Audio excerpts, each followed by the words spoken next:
What are secrets among your profession that the general public is unaware of?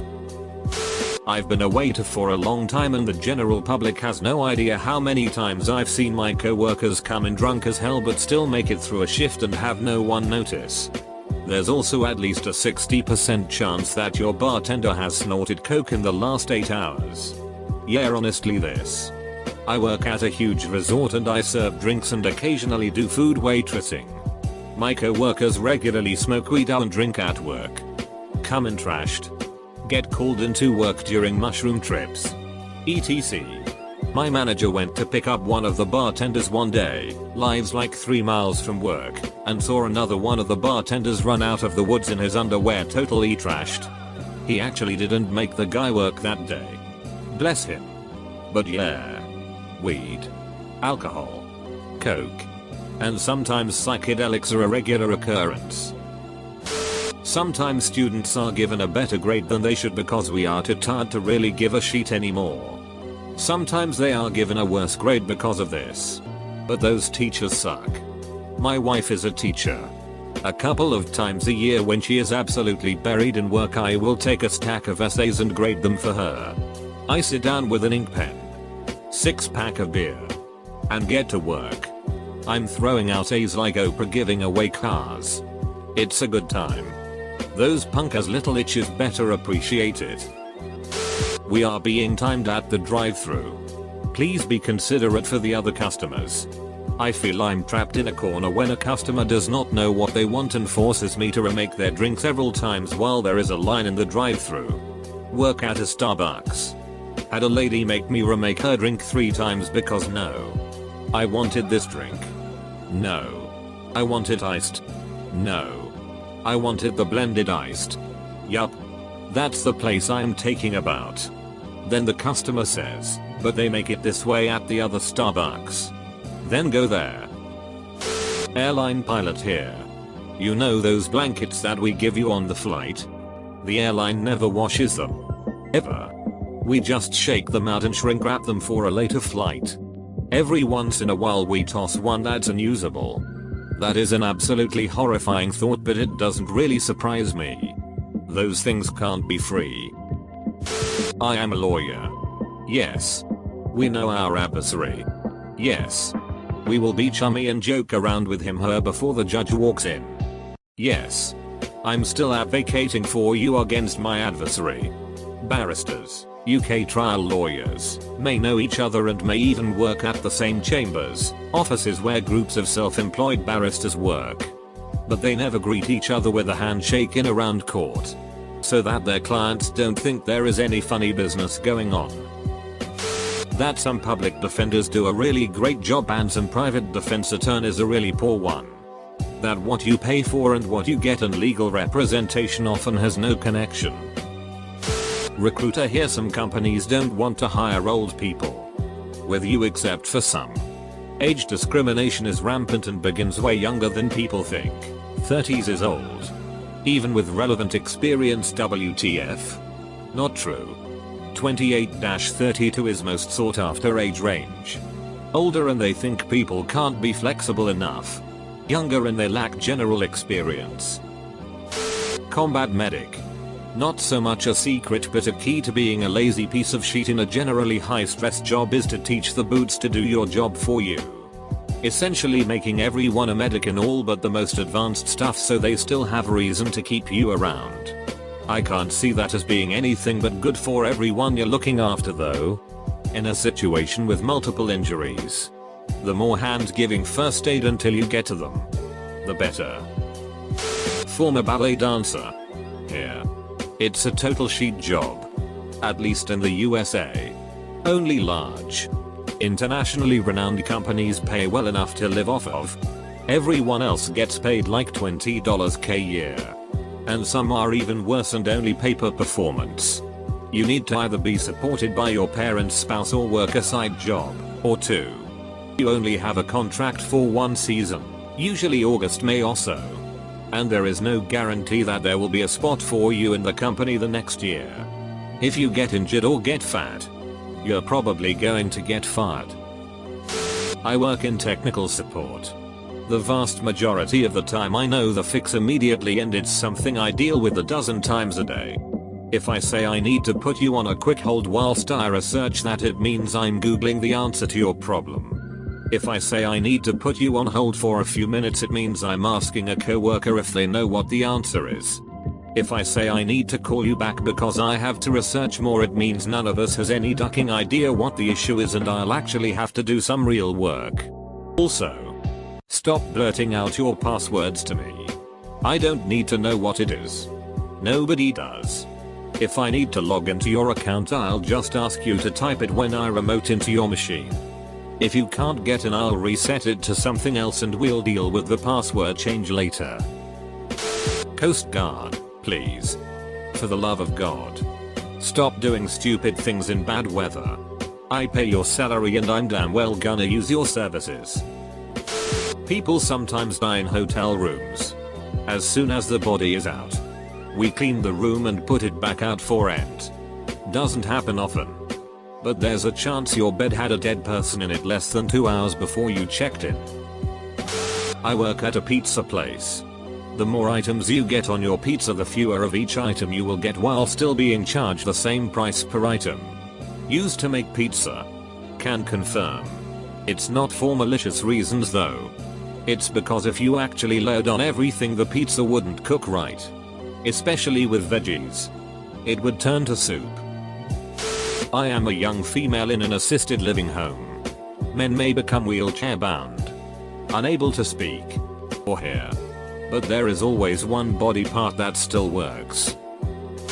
I'm a Zamboni operator and most people don't know that we use hot water when shaving the ice. How many horsepower are those bad boys? And what's their top speed on asphalt? Depends on the model. There are a lot of them, and they shouldn't be driven on asphalt.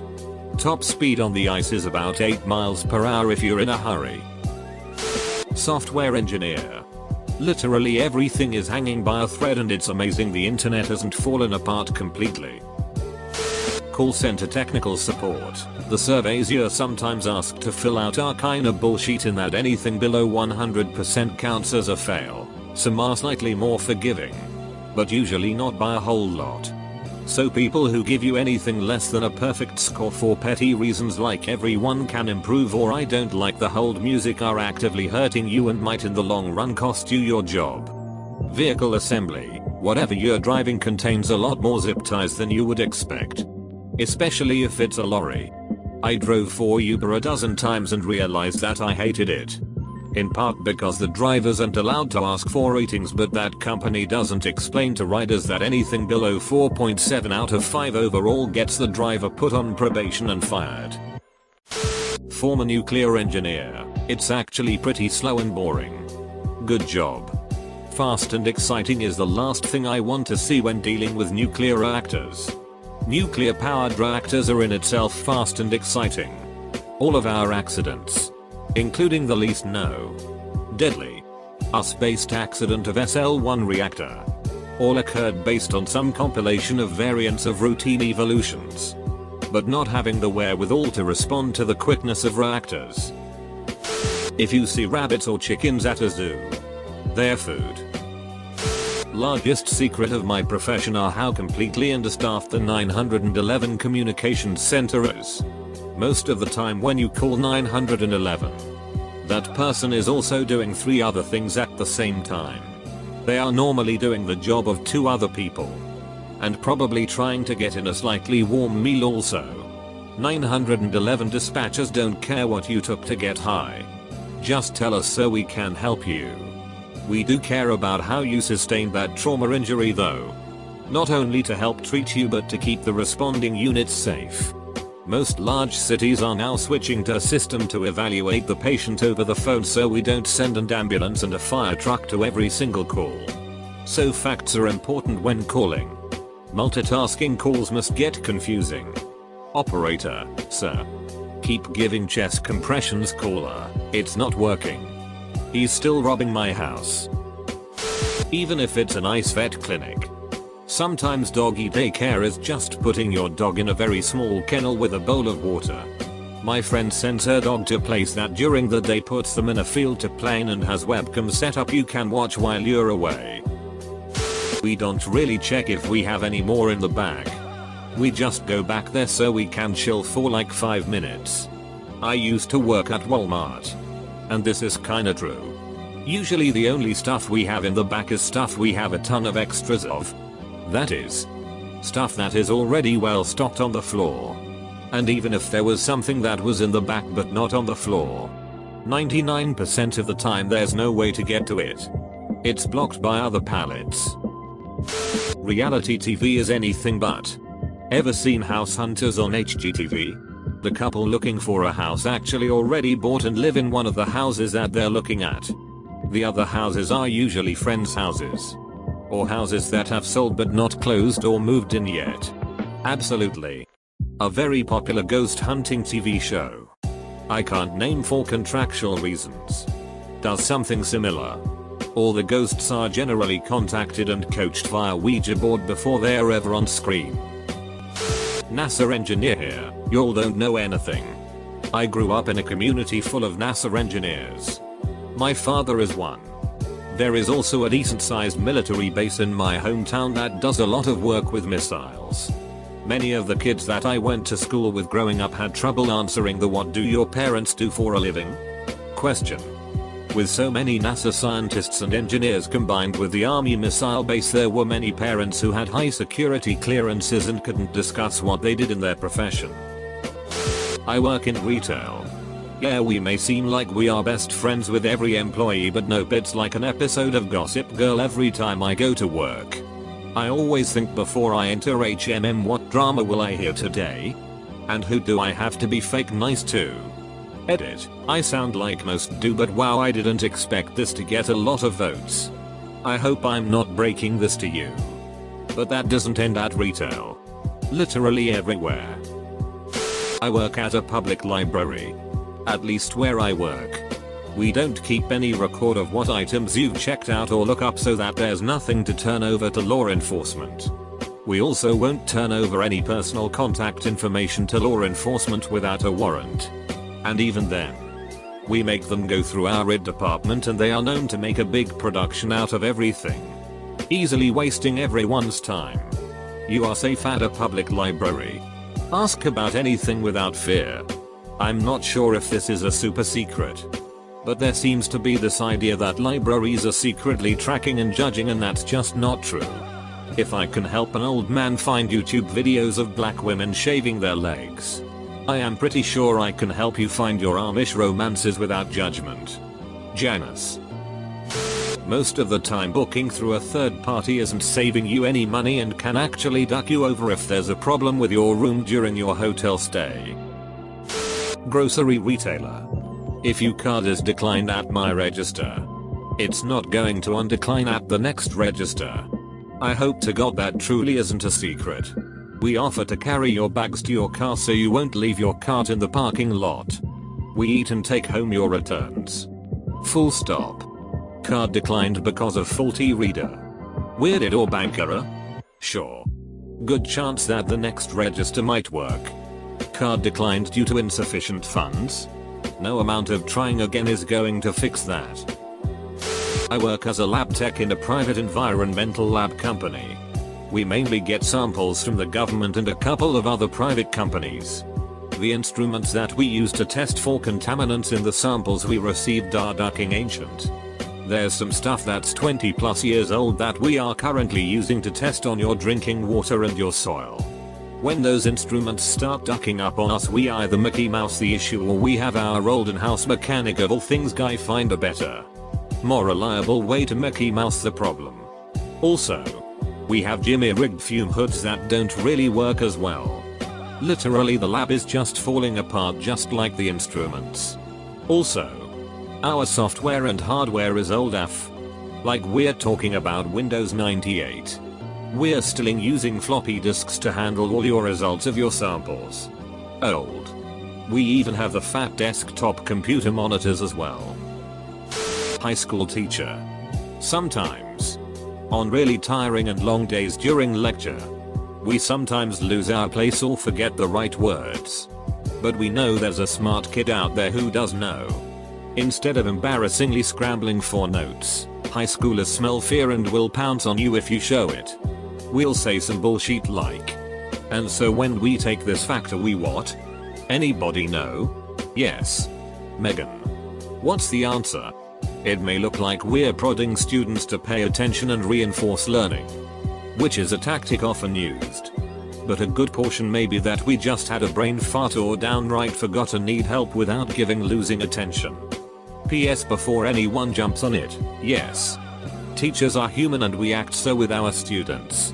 It's not a matter of academic arrogance and being wrong in front of them.